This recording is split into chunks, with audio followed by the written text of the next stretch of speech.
Ravens Rundown is bringing you non-stop Ravens coverage you will not find anywhere else, with daily news and rumors, breaking news, interactive Q&A mailbags, and more. And we are closing in on 17,000 subscribers on the channel, less than 100 away from the latest happenings of your favorite team all off-season long. Where there is no off-season, you got to subscribe to the channel. Help us reach that next milestone. YouTube.com/RavensTV. And we'll get started with today's show.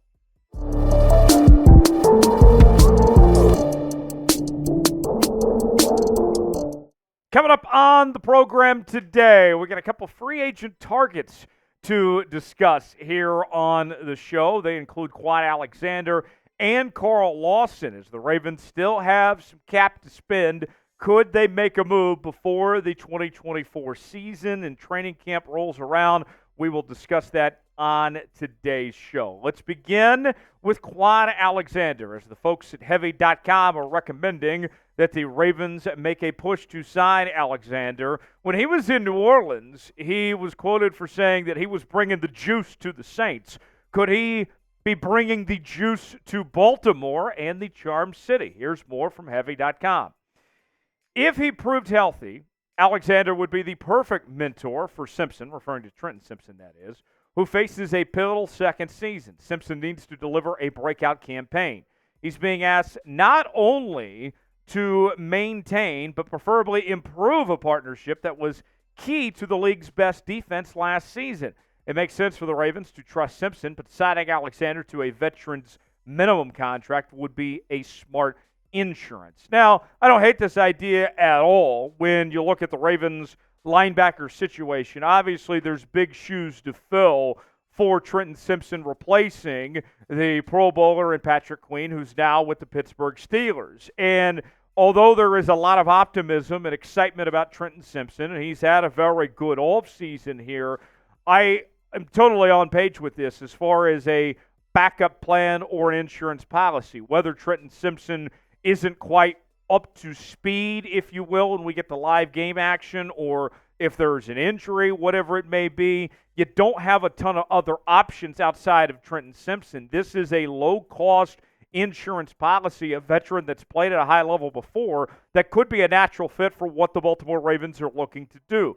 Kwon Alexander, a Pro Bowler back in 2017, led the NFL in solo tackles in 2016. He's been a journeyman, if you will, previously playing for the Steelers, the Jets, the Saints, the 49ers, and the Buccaneers. So he's been there, done that, if you will. He knows what it takes, and at that league minimum, this is something that wouldn't cost you a ton at all. Now, with Kwon Alexander, the big question mark that I think is when it comes to his health and availability, right? Last season only played in 9 total games. In those 9 games, he wasn't bad. 41 tackles, 5 tackles for loss, 1 sack, and 1 forced fumble. He did play in all 17 games in 2022 with half a sack, 69 tackles, nice, and 6 tackles for loss and 1 forced fumble. But you can see in that 4-year stretch, only one of those 4 years did he play in all 17 games, with just 12 games in 2021 and 12 games in 2020. Here's what the Ravens linebacker unit looks like right now. As you can see, Roquan Smith and Trenton Simpson holding things down, but is Board going to be good enough? Is Malik Harrison going to be good enough? We know that Ross has shown some flashes at times, but Kwon Alexander, I'll say this, it would make you feel a lot better, right? Is that going to be the move that, moves heaven and earth, if you will? Probably not, if we're going to be honest with you. But it makes you feel very secure, if you will, for if something that happens. I mean, even think about Roquan Smith, for example. Roquan Smith's been very dependable in his time in Baltimore, but what if he goes down? Then all of a sudden, you're really searching for answers here. Kwon Alexander, I think, just provides that safety net if Trenton Simpson isn't up to snuff, or if he can't stay healthy, or if something happens to Roquan Smith. You're feeling a lot better about that situation if Kwon Alexander's there. So let's ask you in our pinned comment today, should the Ravens sign Kwon Alexander or not? Type S for sign, P for pass. Weigh in our pinned comment today and let us know what you think. Lawson, could he as well be on his way to Baltimore? The folks at USA Today's Ravens Wire are recommending that the Ravens sign the veteran edge rusher. Lawson still looking for a home. His name has been circulating for a number of weeks with a number of different teams. But what about the Baltimore Ravens? Let's hear from Ravens Wire on this idea.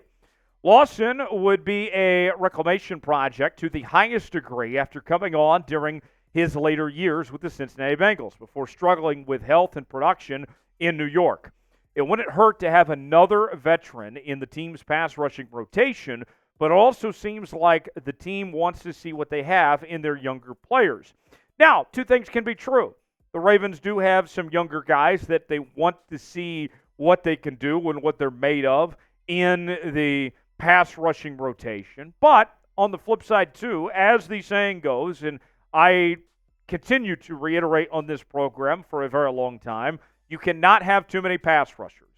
And we've seen the Ravens in the past have a number of pass rushers to use and get the most out of all of them. So Carl Lawson, much like what we talked about with Kwon Alexander, a guy that's not going to cost you a ton, hardly anything, I think makes a ton of sense for this Baltimore Ravens team potentially.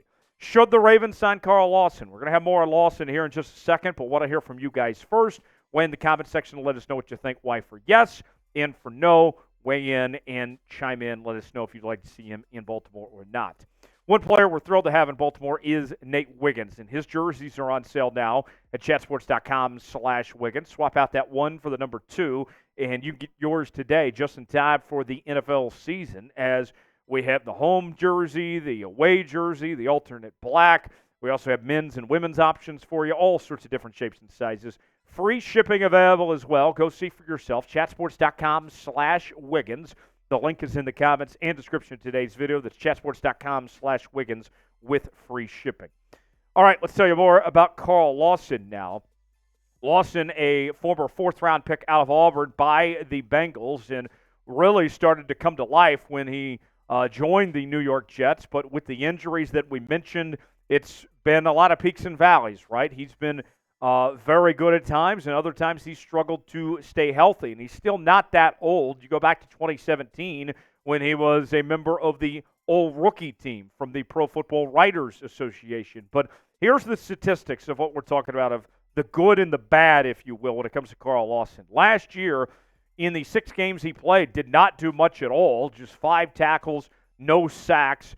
The year prior to that, played in all 17 games, had solid statistics with 7 sacks, 9 tackles for loss, 33 tackles, and 1 forced fumble. Had the ruptured Achilles that cost him to miss 2021, but in 2020 had 5.5 sacks with 2 forced fumbles, 6 tackles for loss, and 36 tackles. So you can see if he's healthy, he's a productive player. But that's a big if he can stay healthy. And think about this, all right? The Ravens, their track record is as good as anybody in the National Football League when it comes to getting the most out of veteran pass rushers.